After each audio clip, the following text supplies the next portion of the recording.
Bonjour, je vous propose une nouvelle méthode pour calculer les intégrales de type ax carré plus bx plus c divisé par a'x carré plus b'x plus c' le tout au carré. Comme exemple, je vais calculer l'intégrale allant de moins 1 à 0 de x carré moins 2 sur x carré plus 3x plus 3, le tout au carré. Donc au début, je vais écrire les polynômes n et d. Donc n égale à x carré moins 2 et d égale à x carré plus 3x plus 3. Je vais écrire le rapport n sur d carré sous la forme n moins ad sur d carré plus a sur d, avec a est un coefficient que je vais calculer ultérieurement.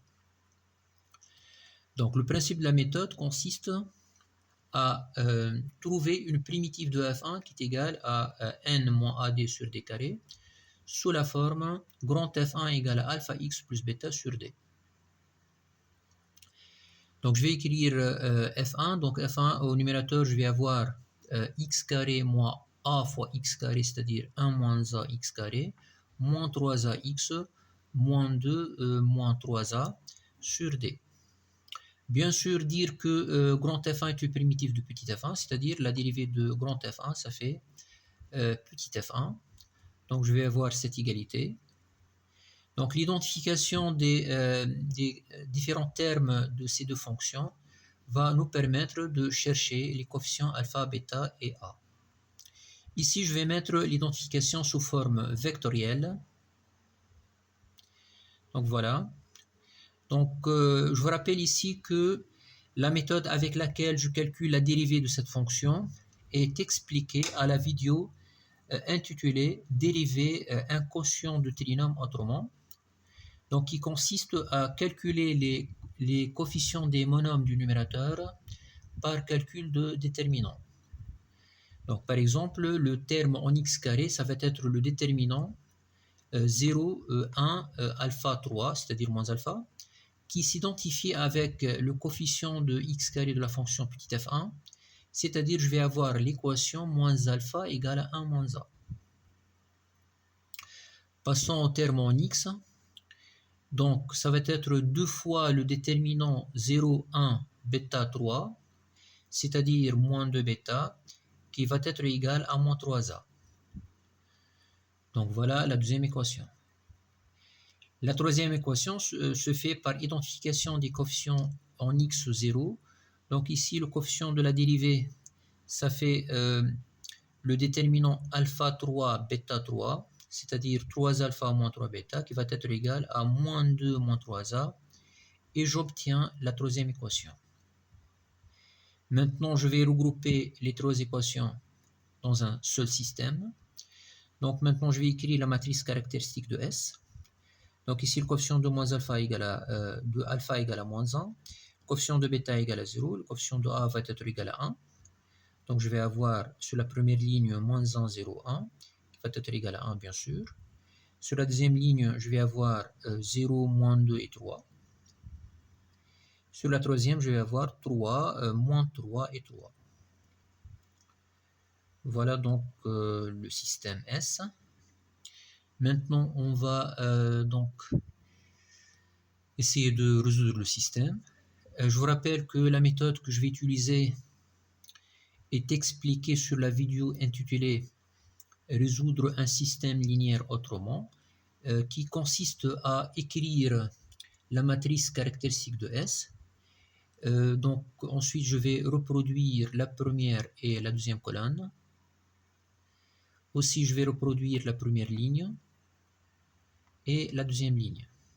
Maintenant, je vais éliminer la première colonne et la première ligne et je vais calculer les déterminants qui se trouvent ici. Donc si par exemple j'obtiens moins 6 plus 9, ça fait 3. Ici, je vais avoir moins 3. Donc ici 2. Donc 9. Moins 3, ça fait moins 6. Ici 3. Donc 6. Moins 3 et 2.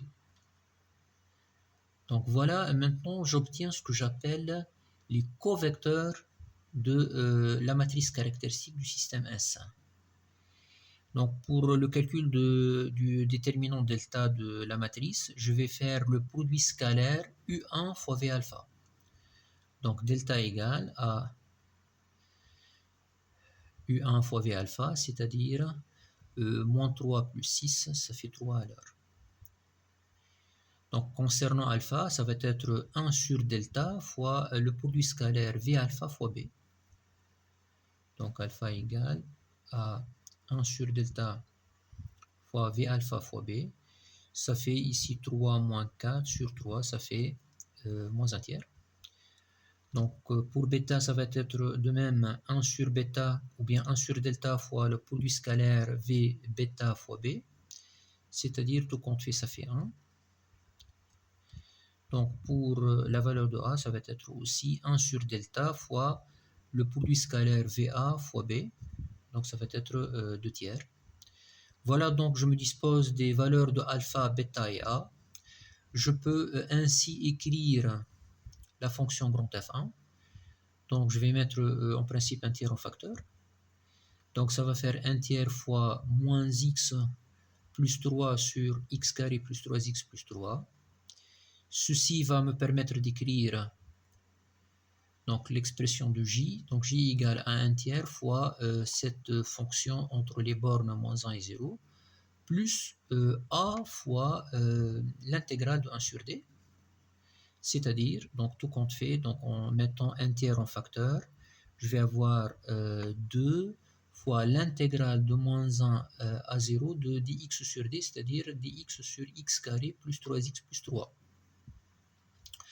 Maintenant, donc je vais calculer cette intégrale en utilisant la formule qui dit que si p de x égale ax carré plus bx plus c et que le discriminant delta est strictement inférieur à 0, alors l'intégrale allant de a à b de dx sur p de x est égale à 2 sur racine de valeur absolue de delta p fois arc tangent de p' sur racine de valeur absolue de delta p.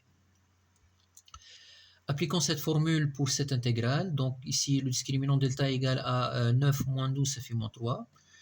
Donc je vais avoir 2 fois 2 sur racine de 3 fois arc tangent de la dérivée, c'est-à-dire 2x plus 3 divisé par racine de 3, entre toujours moins 1 et 0. Et voilà donc la première fonction. Donc maintenant, je vais remplacer par 0 et moins 1.